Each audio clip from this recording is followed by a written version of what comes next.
There is one question I want to put to you both. As I said to you a bit earlier, when we were looking at this back in the early 2000s, there was concern from the bankers' point of view. And if you mess with the system too much, and if the banks perceive that you're going to introduce a regime that compromises their ability to recover their loans, then you maybe run into the problem of then banks, being less inclined to lend.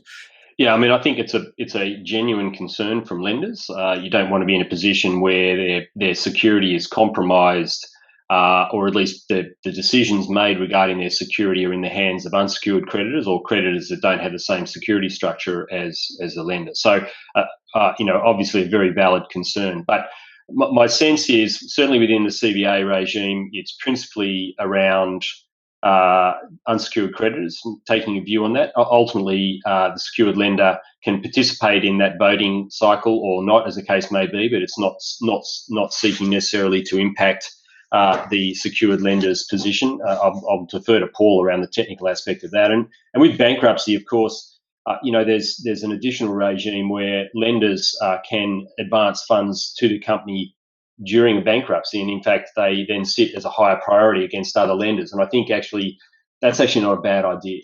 That has a lot of merit, and so that process should be something that we should be considering. But you're talking about the DIP funding, the debtor in possession funding. Yeah, correct. Yeah. Paul, what are your thoughts? Every time these sorts of reforms, Chapter 11, things like that, are brought up here, that's one of the concerns about, is it going to cause a dry up in lending? I think it's worth reminding ourselves that sort of Chapter 11 and CVAs come from America and the UK, which are the two biggest finance markets in the world. People go to those jurisdictions as finance parties to restructure rather than avoid them. So I think it's if it's done properly, it's a good feature both for lenders and for debtors, because it's preserving value for everyone.